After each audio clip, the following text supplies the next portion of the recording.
আসসালামু আলাইকুম বন্ধুরা, খেলা দেখতেছি। এই যে বর্তমানে আপনার খেলা চলতেছে অলরেডি। তো লাস্ট বল, ইন্ডিয়া চ্যাম্পিয়ন হয়ে গেছে, অগ্রিম শুভেচ্ছা। তো ইন্ডিয়া আসলে অনেকদিন পর, তবে আজকের খেলা দক্ষিণ আফ্রিকা খেলাটা জয়লাভ করতে পারতো, শুধু একমাত্র সূর্যা কুমার যাদবের জয় হয়ে গেছে, জিতে ফেলছে ট্রফি। ট্রফি জিতে ফেলছে, ট্রফি জিতে ফেলছে, ট্রফি জিতে ফেলছে, চ্যাম্পিয়ন। ঠিক আছে, চ্যাম্পিয়ন। আহ, ইন্ডিয়া চ্যাম্পিয়ন, ইন্ডিয়াকে অনেক অনেক অভিনন্দন।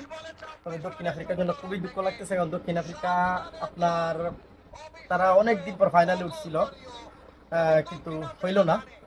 খুব ভালো খেলছে দক্ষিণ আফ্রিকা, পুরা টুর্নামেন্টে তারা কোনো ম্যাচ হারে নাই।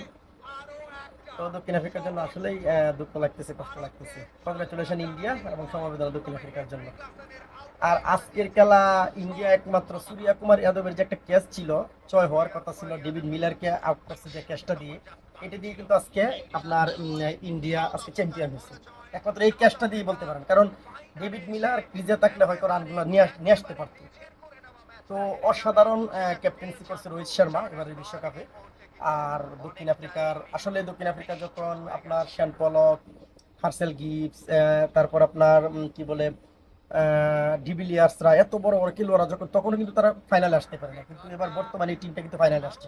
আসলে কান্না করতেছে পান্ডিয়া, সবাই সবার সবার চোখে পানি। ইন্ডিয়া যারা আছে এখানে দেখা যাইতেছে, বিশেষ করে রোহিত শর্মা এবং পান্ডিয়ার চোখে এটা থাকার কথাই, কারণ অনেক দিন পর তারা ফাইনালে উঠছে এবং ট্রফি নিতে পারছে।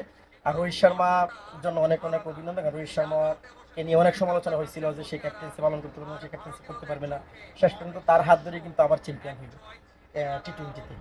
তো অভিনন্দন ইন্ডিয়া টিমকে। আর সমবেদনা রইল এই দক্ষিণ আফ্রিকার জন্য, খারাপ লাগতেছে। তো এশিয়াতে আসলে খুব কান্না করতেছে পান্ডিয়া খুবই কান্না করতেছে, তার চোখে টলমল করতেছে পানি। সে একদম ইমোশনাল, ইমোশনাল হওয়ার কথাই। আর রাহুল দ্রাবিড় এবারের কোচ ছিল, সেও অনেক খুশি। তো যাই হোক, আহ, এই আর কি।